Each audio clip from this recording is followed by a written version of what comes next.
What is going on, everybody? We have made it to one of my favorite times of the year, draft grades season, baby. I'm especially excited for all of those incoming comments telling me just how useless draft grades are. Look, I know one thing. I didn't spend the last 4 months grinding college tape to not tell you guys how I think every team found value in this weekend's NFL draft, and how I see all of these players fitting in with their new teams. So today I'm going to be giving you my thoughts on every single pick from the NFC North, including any undrafted free agent steals that stood out to me as well. Before we do get started though, guys, if you could do me a huge favor, take just a second to hit that like button down below. I know it sounds silly, but especially in a video like this, it does such a good job telling YouTube to suggest this video out to other NFL sickos just like you guys. So I really appreciate if you could take just a second to hit that down below. And of course, make sure you're subscribed so you don't miss all 8 of my divisional draft grades videos. But let's go ahead and get started. Starting things off with the Chicago Bears, who begin by taking the tight end Colston Loveland with the 10th overall pick. Definitely surprised the draft world, I think, to see Loveland off the board before Tyler Warren. But I do think this is a good pick, and I see why they liked him over Warren. I do think if Ben Johnson was looking for his Sam Laporta, and quite clearly with this pick, he was looking for his Sam Laporta, Loveland fits the bill much better as a guy that I do think moves better out in space and just has more of that speed to get a little bit more of that quick separation for the system that Ben Johnson runs. For me, I did have Loveland as more of a later first, early second value. That's just more of where I saw him, so keeping things consistent with the grading criteria here. You know, for taking a tight end with a top 10 pick, I'm not going to sit here and pound the table. At least how I view Loveland as like, oh my god, A pick, this was absolutely incredible. It was a touch earlier than I'd prefer to take Loveland, so it's going to end up with a B grade, but I do think he's going to be good for the Chicago Bears, and I do like that this is a bridge out of Cole Kmet eventually, even though Kmet I'm sure will still play in year 1 here. I want to see if Loveland can actually maybe bulk up a little bit. He's still super young and played through that shoulder injury in his final season, which is obviously going to make it harder for him to do proper lifting and bulk up, especially in his upper half. I do think his blocking technique is pretty good and even above what Tyler Warren's was, in my opinion. I think Warren was a better blocker in general because he is more filled out, but I think Loveland, technically speaking wise, had it in there to play even more like real wide tight end and kind of phase out Cole Kmet, who I know I've had at it with Bears fans in the past when I don't rank him inside my top 10 tight ends, but let's be honest, Cole Kmet's not really scaring anybody. I think Loveland has potential to be a top 5 tight end and someone that really scares you, but again, I think he's a good bit away from that, and that's why we get the B grade here for the Bears and Colston Loveland. But then with the 7th pick in the 2nd round, they grab Luther Burden, who had started to slip here into the 2nd round. And I do have some thoughts on this, some question marks about this pick. Ultimately, I'm giving this a B pick. The value is fantastic. I think Luther Burden is a phenomenal football player. He was probably the most dynamic run after catch threat in college football last year. He can stretch the field vertically. He has underrated ball skills down the field. He wins contested catches. Definitely has some room to develop the consistency in his routes, but I think the athletic movement skills and the speed are absolutely there to be a separator at the next level. In fact, my pro comp on Luther Burden is and remains DJ Moore. And that kind of takes me to just some of my questions on this pick. Again, not hating on the pick. I can see a path where other picks could have been better for the Bears here. So let me just talk out loud here and give you my thoughts. You can take them or leave them here. And the first of my thoughts here is that the reason Luther Burden, with his talent, was here in the 2nd round to begin with is all these reports that he's kind of a diva, that he's this former 5-star recruit that Missouri had to kind of feed with a silver spoon to keep him around. And you see him fall, near the 40th pick in the draft, and you start to believe some of that even more. And the reality is, this is a situation where Burden is now going to be, at best, the 4th most targeted player in this offense. And it's probably, 4A, 4B, 4C with Cole Kmet and DeAndre Swift still in the building, because you already took Loveland with that first pick. He's going to be a guy they are going to try to get heavily involved, in my opinion. So if this is a player that is loud in the huddle and on the sideline and gets frustrated if he's not involved, if he checks out, if he's not involved early, you just might be inviting some chaos into a young locker room there that could go south. I'm just going to leave that there, take it or leave it. It's a thought that I have about this pick. And then the other thing is, I do believe there is something called too many mouths to feed in the NFL. I have the utmost respect for Ben Johnson. And if anybody is going to be able to get 5, 6, 7 playmakers fully involved in this offense, it's going to be Ben Johnson.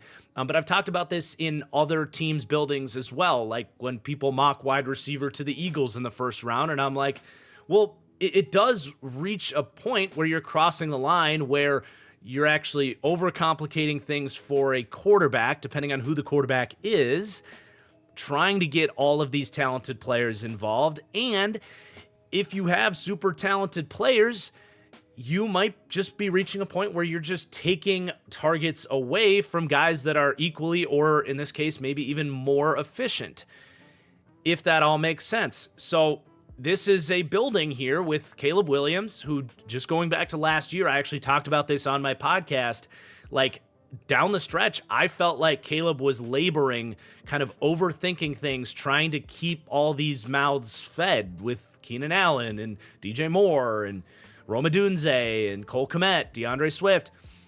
Now, I'm, again, putting faith in Ben Johnson that he can sort through this thing, but it's going to be a lot for Caleb, who's still a young quarterback that I think still needs to prove that he can be a guy that can, like, be one of those QBs that's just distributing the ball everywhere and, popping through reads left and right and having, full command of that offense. Like, there's still room to grow for Caleb to get to be that level of quarterback, if that all makes sense. So, piggyback off of what I just said, where you're loading up an already really good room, and I think you can beg the question of, would they have just been better off going with other positions here that had really good players available that are also big positions of need for the Bears? I especially think about this defensive line class and everything we've said about it being this historically deep group within the second and third rounds of this draft. Look, we'll talk about Shamar Turner, but I do beg the question of if they should have walked out of this range of picks where they did have pick 39 and 41.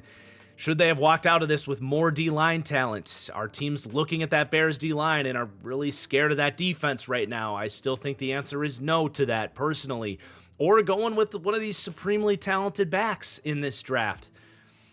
At least with one of these 3 picks. I don't know. I think the value's good. I think Luther Burton's a really good player. I think it's going to be really exciting to see what Ben Johnson has planned for him. I think they can put him in the backfield and give him carries and do all this crazy fun stuff, and he can be a handful for opponents, but so can DJ Moore, Ultimately, I do not hate the pick, Bears fans. I just have a lot of questions about this one, and I know a lot of Bears fans do too. But as we get into their later second-round picks, after they traded down here, I actually do have some criticisms of these picks, and I don't know that the Bears necessarily walked out of this range of the draft with the best haul. So they moved down from that 41st pick, I believe it was, with the Buffalo Bills. They get these 2 second-rounders, but they did send their third-rounder to Chicago. So they moved up 10 spots from the third round into the back end of the second round here, to move down about 14 spots in the second round. And then they did get a 4th round pick back from the Bills as well, that they then eventually traded down and turned into a couple more picks there. So a lot of trading going on for the Bears, but they did move down from that top 50 range where you can still get a lot of that first round talent that's starting to creep into the second round. They opt not to go into that pool, and they moved down for their guy here in Ozzie Trapillo out of Boston College. And this is where, with what I've said about them still needing D-line, in my opinion, and, this is a really great running back class with some supreme talents at the top. This is where, if I'm a Bears fan, this pick comes off the board, and I'm like, that's kind of disappointing, frankly, because, look, Ozzie Trapillo is a nice player. I had a 3rd-round grade on him. I think his projection's pretty standard. Like, he's got good tape. He's a tough run blocker. but he's 6'8". He's got shorter arms. He struggles to consistently win leverage, and he's not this incredible athlete. I think he projects as like a hopeful starting tackle in the league, and if he makes it, you're not talking about some supremely high upside tackle, but, you know, something like maybe Braxton Jones, who you have at left tackle. And, okay, fine, you're looking down the radar and saying, well, we maybe don't like Braxton Jones. We don't want to pay him a big contract with his contract year coming up here. They want to go with kind of Ben Johnson's guy here, which to me, it's like you haven't even been in the building with Braxton Jones yet. That's pretty premature. Likewise with kind of like the Luther Burden pick. It's like, hey, you got DJ Moore at home. So I'm just kind of like, man, Ben Johnson is really coming in and making, you know, big statements about some of the better players existing on this offense right out the gate with guys like DJ Moore and Braxton Jones. But like, I at the end of the day, like I can understand, like, okay, they don't want to pay Braxton Jones, you know, and they like a guy. They took him a little bit early, in my opinion. I don't know, man. I'm just not a huge fan of that. I think there were great defensive linemen available for them in this range. You could have gone with an awesome running back, you know, any number of dudes in this absurd class. I know a lot of Bears fans liked Caleb Johnson, Cam Scatabo, a guy that I just, man, if he ended up here on this Bears team as your David Montgomery comp, coming in with Ben Johnson, you got him and DeAndre Swift. You're kind of recreating that Jahmyr Gibbs, David Montgomery situation. I think that would have been a phenomenal pick with either of these two second rounders. But to walk away with someone that you're hoping can replace Braxton Jones if he's good, I'm just not a big fan of that pick. I gave that pick a C. And then with the 30th pick in the second round here, they take Shamar Turner out of Texas A&M. And they have said he might play some edge, he might play some interior D-line. They can do whatever they want with him because, to me, he's a complete moldable ball of clay. And that is why I had a 3rd to a 4th round grade on him. He's really athletic. He's got really good hands in terms of just, you know, stacking you inside. I think his run defense reps were really encouraging. Played a little bit lighter as someone that's spent some time bulking up as a former edge player. So what, now you're going to have him drop weight and go back to what he was doing before? It's just a little clunky for me. I wouldn't be stunned if Turner turns into a good player in time with the right coaching, but this is a crazy good D-line class, and they passed, in my opinion, on much better talents. In particular, we saw Darius Alexander come off the board just a few picks later to the New York Giants. Man, if you could have just dropped him into that D-line, I would have gotten actually pretty excited about what they did here on day 2. But instead, you're bringing a complete project in there for a team that is looking to come in and make some noise and compete right away. It's just another situation where if I'm a Bears fan, I'm like, man, I would have much rather had the guy that just kind of knows how to play football right now. So that was another C grade for me. Then you get to day 3 of the draft, and they trade down from that 4th rounder that they got from the Bills and take Ruben Hippolyte, who I didn't get to. And, you know, a lot of these guys, I feel bad. Like, I want to watch even more guys next year. I watched, I think, 250 players or so this year. I want to crank those numbers up. But in this case, I'm not going to apologize because not even Dane Brugler wrote up Ruben Hippolyte out of Maryland, who did run a 4.42 40. That is obviously why he gets drafted here. So a developmental linebacker who you're looking at playing special teams while he hopefully grows. Personally, it's just like, I'm not going to slam this too much because, again, I didn't watch the tape. I don't want to just totally talk out of my ass, but I think this is a situation where with him being completely off the radar, it just did feel early and going against the consensus a little bit too much when there are guys out there that really could have come in and helped your team at any variety of positions. I do like that if they had to have this guy, they at least traded down to take him. I don't know. That's about all I have to say about the Hippolyte pick. And I get the feeling most Bears fans even agree with me about that one. It just felt a little forced. Not the end of the world. Maybe he can develop. But if he is just a special teamer, like it's just early. Especially when you kind of took that core asset that was a part of the trade down from your top 40 draft pick. I think that needs to be factored in there as well. But then they did get Zay Frazier out of UTSA on the second half of that trade down from your early 4th round pick that they acquired. Zay Frazier is a very fun project corner. 6 years at UTSA, really good ball skills, 6'3", ran a 4.35. Obviously going to draw a lot of Tariq Woolen comparisons coming out of this program. Woolen ran in the 4.2s, Frazier not quite that fast, but wouldn't be the craziest thing in the world if Zay Frazier came in and competed in an outside cornerback room with Tyreek Stevenson and Terrell Smith that's still kind of looking for their long-term CB2 solution. I like getting Zay Frazier into the mix there and letting him compete. And I did have a 5th round grade on him. That's right where he goes, so I have that as a green-coated good pick. And then with the 19th pick in the 6th round, they take Luke Newman, offensive lineman out of Michigan State. I did not get to Newman, but as I've said before, I'm never going to knock a team. If it's the 6th, 7th round and you don't really know who to pick, just close your eyes and grab someone from the offensive line from Michigan State, Iowa, Michigan, Notre Dame. You've got a pretty good chance of at least getting a high floor player with some toughness there. So solid pick there in the 6th round. And then from a value perspective, my favorite thing that the Bears did kind of partially redeem themselves, in my opinion, for not going a day 2 running back. They get Kyle Monungai. Now, again, I would much rather have seen them walk out of this with someone like a Cam Scatabo or something like that. But Monungai's kind of in the same idea there. Not the fastest guy, but really quick feet, insanely tough back, and kind of shifty in a phone booth to make you miss. He doesn't quite bring the ideal size to the table for that style of back to project as like a star. He's 5'11", 210 pounds, but for a 7th round pick, I think he's going to come in and push Roschon Johnson 4 carries in this backfield, and I think we see a decent bit of both Roschon and Kyle Monungai in that sort of David Montgomery thumping back mold.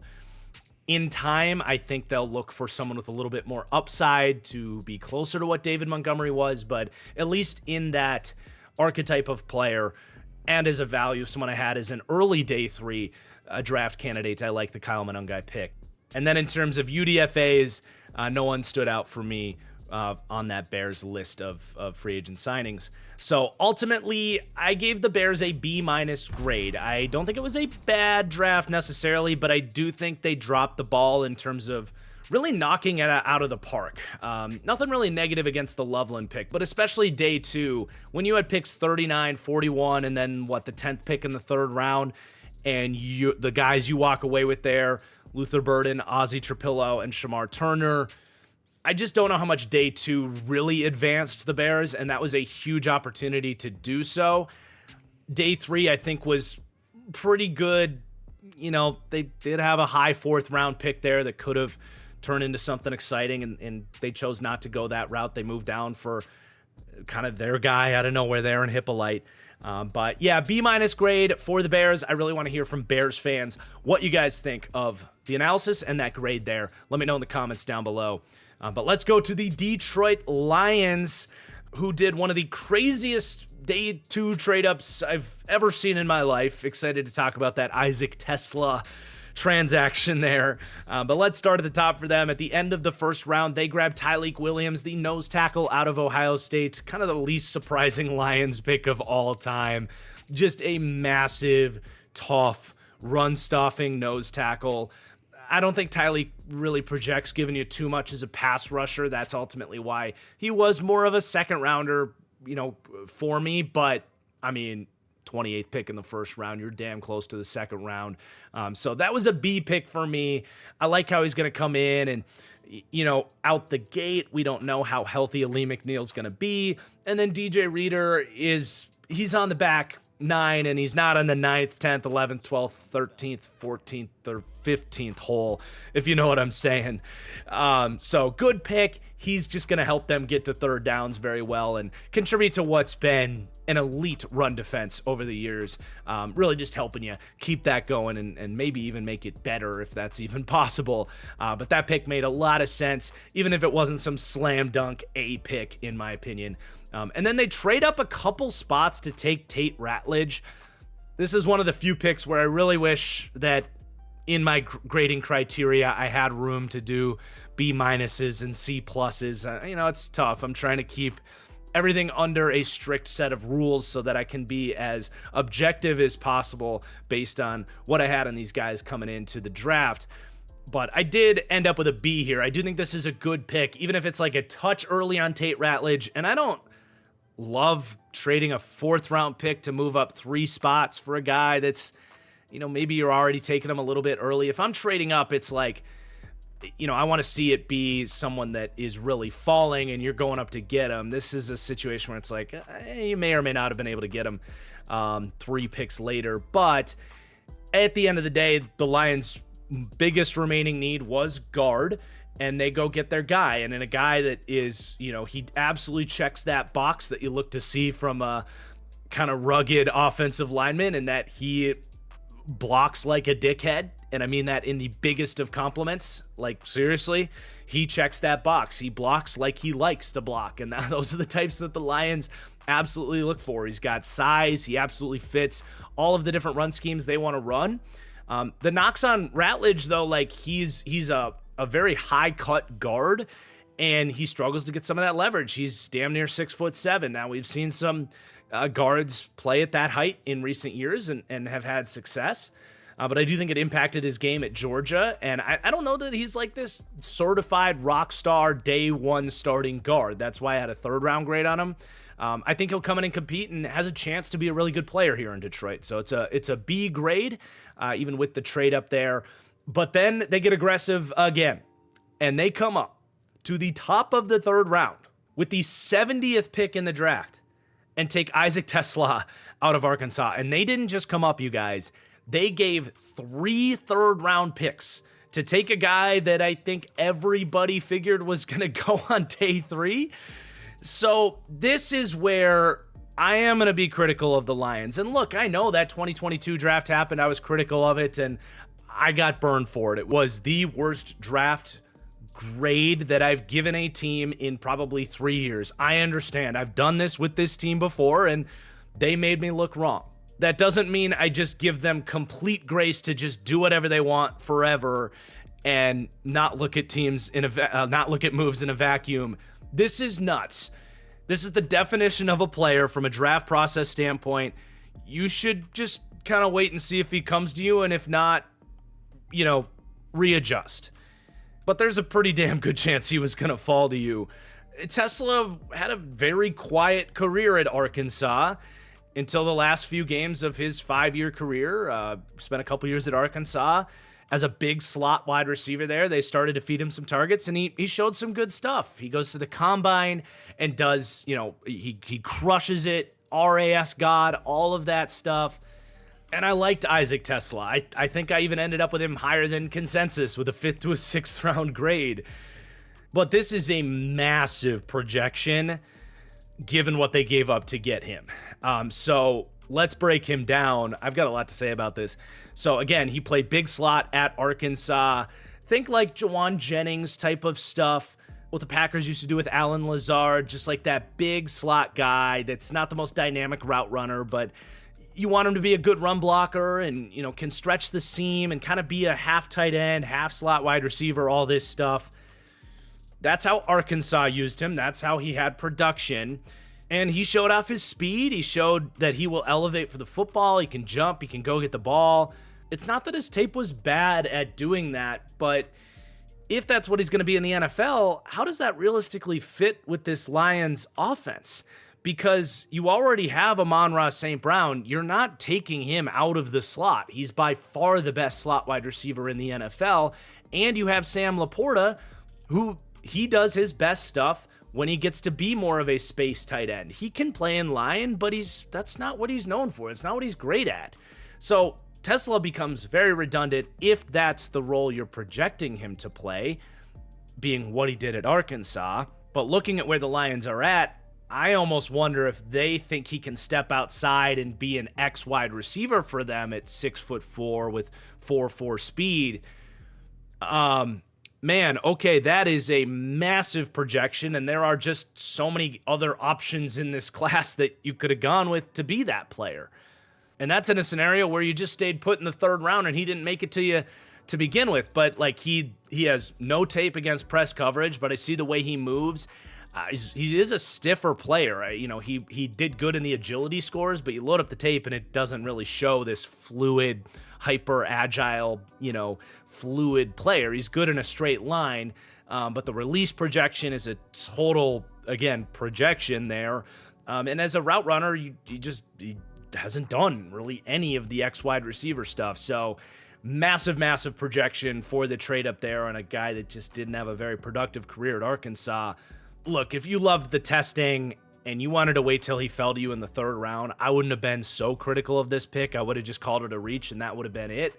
But to give up 3 third-round picks to move up and get him, you're going off your rocker, Detroit. Like, I love Brad Holmes. I love Dan Campbell. I've been burned by the Lions in the past, but this is a very poor use of resources, in my opinion, and I just can't endorse it. So I gave this overall an F, and might be the only F we get from the first 2 days of the draft. And Lions fans definitely need to hear from you guys on this one. I know we've got a history, and I'm scared to be critical of your team again, believe me, but this is my honest opinion on that one. Let's go to day 3. I love the Miles Frazier pick at the end of the 5th round. I had him as a late day 2, early day 3 potential starting guard. Tough blocker, played 3,000 snaps at LSU. Not a great athlete, but look, if we look back at the Detroit Lions and 4 years from now, both Tate Ratledge and Miles Frazier are their 2 starting guards, really wouldn't surprise me all that much. I think that's a great pick. Doesn't need to start right away, obviously, but could get in the mix within a couple of years there. If nothing else, he's a phenomenal backup to have if guys start getting hurt, as they've experienced in years past. Then they take Ahmed Hassanin out of Boise State. I didn't end up finishing my write-up on Hassanin. I was familiar with him. I watched his reps at the Shrine Bowl. I liked what I saw out there. Had him pegged as a late day 3 type of guy. That's where he goes in the 6th round, but a nice athlete. He's got inside moves to win as a rusher. So I'm fine with that as a solid pick in the 6th round. Then they take Dan Jackson, who's fast. He ran a 4.45 out of Georgia. Can come in and play special teams for you while maybe he develops and turns into something as a safety. Pretty classic, standard day 3 pick there. Gave that the solid pick grade. And then they gamble on some speed. Also out of Georgia, Dominique Levet. I didn't get around to his tape, but seems like a reasonable dart throw on a potential vertical threat in that offense late. They did have one UDFA steal that I would absolutely keep an eye on here. Jackson Meeks out of Syracuse. They are going to love him. Super tough guy, blocks his ass off, really strong hands, excellent route runner, although the caveat on him is he's runs a 4.6 something, and it wasn't a surprise that he did. So cornerbacks recover on him quickly, but I think they are going to adore him. And if Tesla kind of is what I think he is and was kind of just this fascinating project as a big slot for a team on day 3, if they're really taking him and they're going to try him outside and try to replace Tim Patrick someday with Tesla, or maybe they want Dominique Levet to compete as an outside wide receiver, if you gave me those 3 names before the draft, I would just without hesitation say, oh yeah, Jackson Meeks is going to win that job as the outside wide receiver. So someone to kind of stash in your dynasty taxi squads and that kind of stuff. Yeah, if he makes the team. I really liked that pickup. So overall for the Lions, I gave them a C+ grade. This would have been just like a hard B if they just let Tesla come to them and took him near the back end of the 3rd. But to give up 3 third-round picks for this player, I need to have that reflected in the final grade here, man. And Realistically, I think they walked out of this draft with a pretty large share of picks, and they get a starting nose tackle and a starting guard. Not bad, but I think this probably could have been handled a little bit better, in my opinion, for Detroit. But next up, we have the Green Bay Packers. Things got weird pretty quickly with this draft class. I love what they did round one. Second round was like, all right, yeah, Anthony Belton. And then it just got kind of wild. Let's get into it here. Matthew Golden, with that 23rd pick, was just a dream for the Green Bay Packers. At pick 23, they break the 23-year skid of not taking a first-round wide receiver, and they don't just break that run. They do it to take a phenomenal football player that was a top 10 player in this draft, in my opinion. And they don't just break that run for nothing. They do it for, in my opinion, the 12th best overall player in this draft class that absolutely falls to them in the 20s here. And they do it for a guy that is everything that the Green Bay Packers need right now. And in my opinion, that is a potential number one wide receiver. I see so much Stephon Diggs in Matthew Golden's game. Maybe even a little bit Devontae Adams in a lot of the ways that he wins. The Packers kind of infamously right now have a bunch of like number 3 wide receiver types. This gives them a legitimate shot at a real alpha game-changing wide receiver. And not just that, I love that the Packers were realistic about where all these guys are at in this wide receiver room. Christian Watson's a really exciting player. He's streaky, but he's an exciting player when he's there. But coming off the ACL, a guy that can never stay healthy, I think the Packers had to operate like he was not going to be on the team in 2025. And if he does get out there late in the season and looks healthy, great. That's house money. Romeo Doubs hopefully will be available to start the season, but an inconsistent player to begin with, who the reality of that situation is, if you watch that Eagles game, the way he left that game, so many concussions throughout his career, it's a sensitive subject, but he very realistically might be one hit in the wrong direction away from a forced retirement type of situation. I pray that that is not the case, but I think you have to be somewhat prepared for that. And Dobbs heading into the last year of his contract as well. You got Dontavion Wicks in the building. Literally, I kid you not, I'm not making this stat up, dropped 1 out of 5 targets last season, led the NFL in drop rate with a north of 19% drop rate. If he can fix his hands, great, that's house money. But operating like he's some glorified starter would have been a mistake for the Green Bay Packers. The only guy you can count on week 1 for the Green Bay Packers is Jaden Reed. This was a massive, massive need. And I've spent a lot of time this draft process kind of pounding the table for that. Like, look, guys, like, yeah, you look at it on paper and there's some depth there, but you be realistic about the situation for a second. Like, this is their biggest need. So I'm really happy for them that they addressed it. And you address it with a player that, in my opinion, should not have been here. Excellent route runner, gets off of press, tough at the catch point. The acceleration that he has in and out of his breaks after the catch, it is truly elite acceleration. And then he comes out and runs the 4.29 at the combine.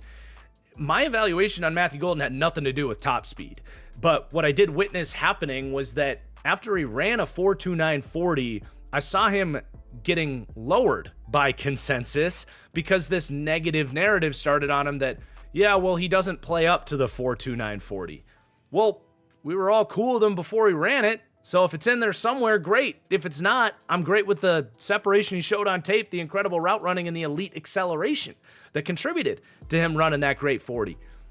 Him and Jalen Royals were the only 2 wide receivers out of the 37 that I wrote up that had a 10-yard split in the 1.4s. And they were both tied at 1.49. So to wrap this up, I do think this was one of the best values, team fits, just perfect picks of the entire draft. A certified A+ grade for me on the Matthew Golden pick. The only last thing to say, if anybody knows Matthew Golden, I'm begging you, please convince him not to wear the number 22 because the Packers cannot afford for Matthew Golden to be a bust like that. Ugh. he's not the wide receiver from this draft class for the Packers that should be switching to running back. We're going to talk about that receiver in just a second. But first, we are going to talk about the number 22 pick in the second round where the Packers go Anthony Belton. This was a solid B grade pick for me. A little bit early for me on Belton, but I do really like the player. And I'm not going to slam them for taking him here. And I like this for them because so many teams are looking to prevent what ended their season the year before. And for the Packers, it was wide receiver injuries in the playoffs. They go Matthew Golden in the first round. And then it was offensive line injuries in the playoffs where they were down to like replacement level talent going against that Eagles defensive line. They now run 7, maybe 8 deep on this offensive line with a guy in Anthony Belton that I think can play tackle or guard right away. And then he's got starting potential at either spot down the road.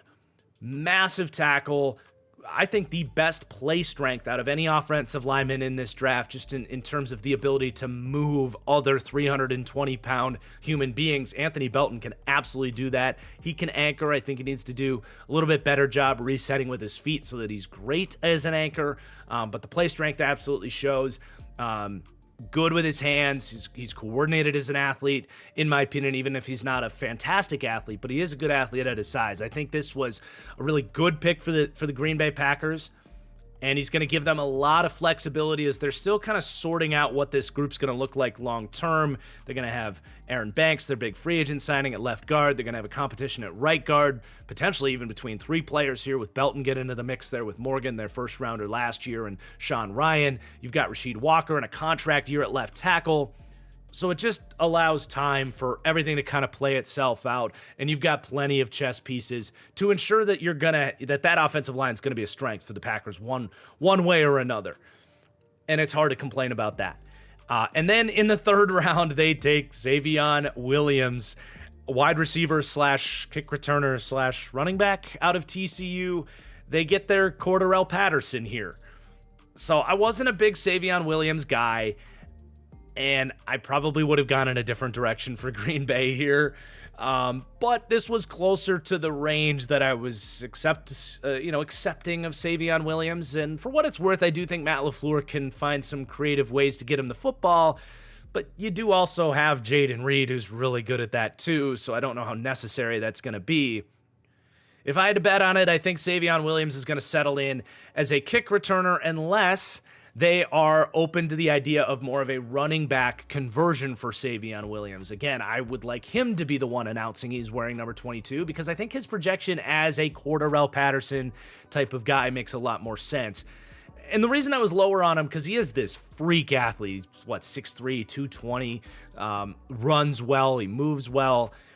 He gets open within the routes that he ran for TCU, but in 5 years, he had minimal production and didn't run a lot of routes, and the ball skills on him are egregious. Brian Gutekunst has a type. 4 of the 8 wide receivers in the NFL last year were acquired by Brian Gutekunst in Wicks, Reed, Marquez Valdes-Scantling, and Alan Lazard. And Xavion Williams is going to have some of the worst ball skills in the NFL, in my opinion. Even when he's not dropping the ball, it's like going through his hands and it's hitting him in the chest and he's double catching the ball. And, you can just tell, like, he does not have the natural ball skills. That's why he was in college for so long with his traits not producing. So I would prefer spending day 2 picks on guys that I project as more starters at positions of value and positions of need. I would be pretty damn surprised if Xavion Williams was seeing the field on offense too much outside of gadget plays, which is fine. I think you can do that on day 3 or just give the ball to Jayden Reed. But as a kick returner, I think he could be phenomenal. So the Packers have had some really rough return numbers over the years. They got a flash there from Keyshawn Nixon. But I do love him in that role, and we'll just have to wait and see where this goes with Xavion. And then day 3 happens, and I think the Packers are setting themselves up to potentially have had the worst day 3 of any team out there in the league. It was really just kind of looking at testing numbers and saying we trust our coaches. And I'm fine with doing that, but with all 5 of your 5th round picks, like at some point, like take a guy that is good at football, in my opinion, and balance that with your gambles on athleticism.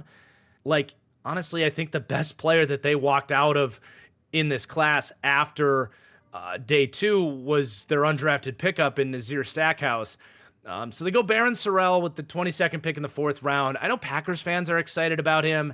Look, I did 3 games of Baron Sorrell. I like the length and the testing numbers and all that. He had some production in terms of cleanup sacks and stuff like that. But, man, I saw a total jag, just a guy. I don't think he's got a great pass rush moveset. I think he's inconsistent with his bull rush. I think he plays a little bit light against the run. He's a total, depth add, in my opinion. I think there were better players at edge, like Braden Swinson. I think there were just better players at other positions that you could have gone for. To me, this was a total reach, and for this to be the first defensive lineman that the Packers walk out of in this draft class, very, very underwhelming in my opinion. I pray I'm wrong. I pray that my eyes were just deceiving me, or that Baron Sorrell develops tremendously at the next level. He seems like a fun character. The fact that he was there for the draft and all that, I think that's exciting, but at some point, you got to turn that into good tape on the football field. So that felt like a reach to me. And then I don't remember a draft like this where they really just kind of stray off the beaten path and beat to their own drum in terms of who they wanted to draft here. So I don't remember a draft like this where all of these day 3 picks for the same team were guys that I didn't get to. And I'm not saying that like, oh, my rankings are perfect, or trying to sound full of myself or anything like that, but just like to describe my process, like I'm going to go through this sort of like consensus rankings that are full of productive players that people have talked about and are rising in the draft community for good reason. I watched 250 players this year, and the Packers didn't take anybody from the 5th round on that I had watched. Now, there's some upside in that. It could be that I did get to these players and I loved them, and I'd be sitting here raving about these being steals. So it does put me in kind of a tough spot to break this draft down, because I'm open to the idea for a Packers team that has had some really big steals on day 3 of the draft that some of these guys are slam dunk picks. And I'm really excited to see these guys play. And for that reason, I'm not going to slam them for any of these picks. I'm just a little surprised that they didn't really take anybody that was on the radar. The only guy that I was pretty well aware of was Colin Oliver, their 5th round pick here out of Oklahoma State. Was that 5th round pick, so we can kind of go down the order of who they went here. And that, Colin Oliver out of Oklahoma State, wrote him down as an edge, but I'm curious if maybe they want to experiment with him as a linebacker. He was one of these tweeners. He's 6'3", 240. During the live stream, I actually pulled up his measurables and compared him to Quay Walker. It's actually very, very close. So I'm curious to see kind of what they do with him. He definitely had some promise in that 2023 season. This reminds me a little bit of when they took Dontavion Wicks, where the Packers in their process definitely aren't afraid to go back a year and see what they did, if they had a down year or if they got hurt, and kind of gamble on what they were in previous seasons. And, my interest is definitely peaked on Colin Oliver. It's just I didn't get to him. And he's going to end up with that solid pick grade there. Then they go Warren Brinson out of Georgia. I did keep an eye on him in one of the Georgia games that I was watching. Wasn't moved in that individual game and made a, time budgeted decision to not do the full write-up on him. He did test well, played at Georgia. Gutekunst had to walk out of this draft with at least one Georgia defender. Again, we'll see. He's got some traits. We'll have to find out what he can do and come in and compete in a relatively deep interior D-line group. Solid pick there. Then they go Micah Robinson out of Tulane. Ran a 4.42. There was a long list of kind of non-combine invite corners that went in the 7th round that just ran well, and teams are like, yep, fast corner, go Burr. Let's get him with our coach and see what happens. His size profile indicates that he might be able to play from the slot, about 5'11", 195, and that's really where the Packers could be hurting, is a slot corner, depending on how they want to use Nate Hobbs. And then they take John Williams, the offensive lineman out of Cincinnati, not the legendary composer, John Williams, we were having some fun debates in the last 10 picks of the draft of Hans Zimmer or John Williams. That's about the most entertaining thing I can say about John Williams, but the length and the measurables were good, and at the end of the day, I do trust the Packers' eye for day 3 offensive linemen. It was part of the reason I was critical of the Aaron Banks signing, giving a guy $19 million that I feel like they've shown for a long time they can find that caliber of player really consistently on day 3. So, I'll stay optimistic, and maybe they can develop a guy like John Williams. And then again, they grabbed Nazir Stackhouse, who I had to fit to a 6th-round grade on, the highest grade I had on any of these guys from day 3. Another Georgia D lineman there, so he's reunited with his teammate. That's fun, and the other 7 defensive teammates that are on this Packers defense, I suppose. But just a sturdy run defender. I definitely thought someone would have drafted him just as kind of plug-and-play D-line depth. I think he probably makes this team. I know that collection of Packers fans that hate me because I'm really hard on this Packers front office for a lot of their previous drafts are going to see that I didn't get to these last 4 picks and not really having strong opinions on these guys and say, wow, I knew he sucked as a football analyst, but I really do think those last 4 guys were pretty far off the beaten path, and you're just kind of trusting their process with those guys. So definitely an interesting analysis of the Green Bay Packers draft. Outside of the golden pick that was a phenomenal pick, this draft class is going to be made or broken depending on the job that the coaching staff does to develop these players, in my opinion. And I ended up settling on a B grade for this Packers draft. I think you walk out of this draft with a franchise-altering wide receiver, hopefully a starting guard or tackle who was a good prospect. And then I'd also like to think that one of those 6 dart throws on athleticism will hit, but you never know. That's probably about the hit rate on prospects like this, is about 1 out of 6, 1 out of 8. So only time will tell truly on this one. And I do want to say, just on a positive note, this draft confirms to you would think that they feel good about working things out with Jair Alexander, which after the 2nd round, that might be the best thing you could say about this draft class. Is that they are working things out internally, and that's definitely exciting because moving on from Jair just never really made any sense for where the Packers are at as a team, and not drafting a corner until a 7th-round dart throw on a 40 time is certainly saying they feel pretty good about that cornerback room. But let's go to the Minnesota Vikings. Very small draft class here. We knew going in they just didn't have a lot of draft picks. But at the top, they take Donovan Jackson with the 24th pick. This was the definition of a B pick for me. Fills a need. The best player available at the time at that position of need being Donovan Jackson, but still a bit of a reach for me and not something I'm going to sit here and pound the table and say, yeah, that was an A pick and phenomenal value. I think it was a bit of a reach for a guy that can be a starting guard for them. I do have some play strength questions on Donovan Jackson. Is he going to be a people mover in the run game? Is he going to anchor consistently in pass protection to be a high efficiency kind of Pro Bowl caliber guard or anything like that? Which ideally, if you're drafting a guard in the 1st round, I want to see that Pro Bowl upside in there. I don't necessarily see that with Jackson. I think he's more of a guy that would come in and compete for a guard spot right away and be a solid starter out the gate that's going to have his ups and downs. So they're really swinging for that piece on that offensive line to make sure they have everything for J.J. McCarthy. And I understand the thinking there, right? You don't have a 2nd-round pick. You have kind of backed yourself into a corner here. They felt if they traded down, they weren't going to be able to get him. I think it was a fine pick. It's just you're not, in my opinion, getting true 1st-round value out of your 1st-round pick, and I'm not going to give you an A for that. So it's going to be a B for Donovan Jackson. And then you got to go all the way to the back end of the 3rd round where they take Ty Felton out of Maryland. I see how he fits in their offense. He's really good after the catch. He's going to be able to play from the slot. He can run routes.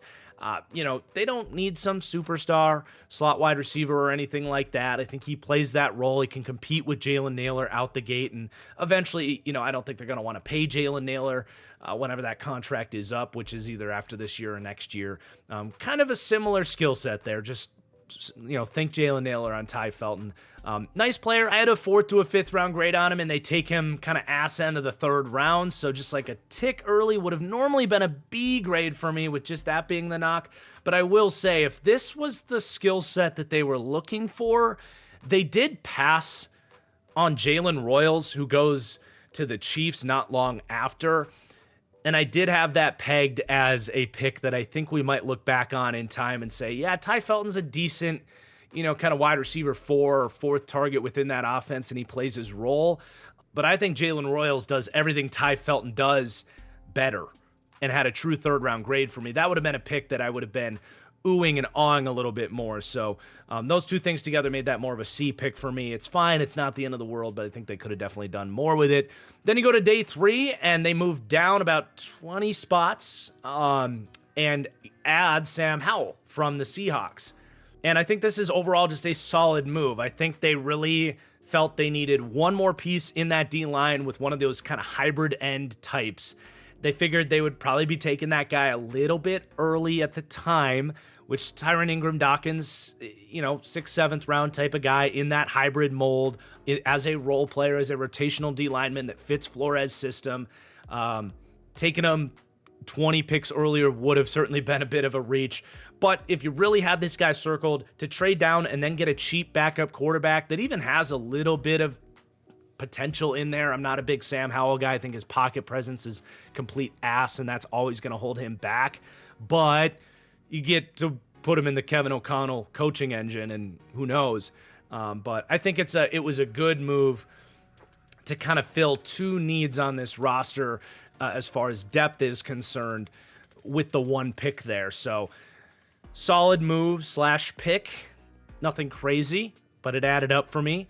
And then they take Kobe King at the end of the 6th round, which was solid value. I had a 5th to a 6th round grade on him, but I do like how he fits because Kobe King, to me, is never really going to be a starter. He's just not a great athlete. He's not a good coverage player. He just doesn't really have that range and wasn't productive in coverage for that reason at Penn State. But one of the better kind of pro-ready run defenders in this group. He's got play strength, can get off blocks. He goes through his run keys.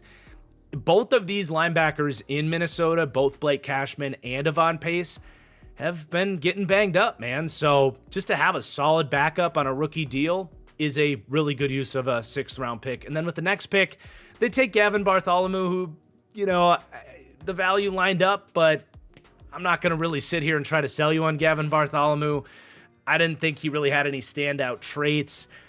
Just kind of adequate across the board as a tight end 3 to kind of fill the depth. Solid pick there in the 6th round. I think that's kind of what their day 3 strategy was after they brought in all these guys in free agency. They were just like, instead of trying to get crazy and pick value picks, we're just going to kind of try to predict where guys are going to make the team. And I think they did a good job estimating that with a tight end 3 here in Gavin Bartholomew, who hopefully will play some special teams for you, theoretically. They did have some nice UDFA pickups, though. Max Brosmer, I had a 5th round grade on Max Brosmer. I think he projects as a really nice backup, and how fun is that to keep him around in Minnesota? Obviously, you can stash him on the practice squad because he goes undrafted and he's going to be comfortable hanging around in Minneapolis, but I definitely see a world, and I would never put this on J.J. McCarthy, but in a nightmare situation where McCarthy gets hurt, I could see a world where Sam Howell comes out, and if he plays anything like he did in that one game for Seattle last year, they could be a week away from just cutting Sam Howell and calling Brosmer up on the practice squad, and now all of a sudden you've got a cheap backup on that undrafted free agent deal. So I think that was a really smart pickup by them. And then Logan Brown was an offensive lineman with some traits that I thought was going to get drafted. They pick him up from Kansas. And then Tyler Beatty / Batty, I don't know how you say that last name, but I didn't end up getting to him. He was very much on my radar. Just there were so many edge guys to watch in this class. Crazy deep group. But I do know Trevor Sikkema really liked him, friend of the channel. I think he had him as like a 3rd to a 4th round type of guy. And we obviously trust Trevor's opinion. So someone to keep an eye on in an edge group in Minnesota that does have room for somebody to make the team. They've had some fun undrafted additions to that group over the years. And I think he's someone to keep an eye on there. So ultimately, I went with a B- grade for the Vikings. Not a ton to grade here. With this little amount of picks, if you walk out of here with a starting guard and a functional, piece in your wide receiver room and a bunch of depth pieces, you could definitely do a lot worse than that, but it's also, to me, just not a particularly exciting or impactful draft. I think there were opportunities to get some more difference-making players that weren't capitalized on. So I went with a B- on the Minnesota Vikings draft. And that is going to do it. Definitely let me have it in the comments down below. Let me know your thoughts on my grades from this video. Ultimately, if I was critical of a player, I obviously hope I'm wrong. I'm just being honest about what I saw here heading into the draft. But as we head out, if you could, again, please take just a second to hit that like button. Make sure you subscribe so you can catch all of my draft grades videos. Thank you so much for watching, and I will see you soon. Peace out.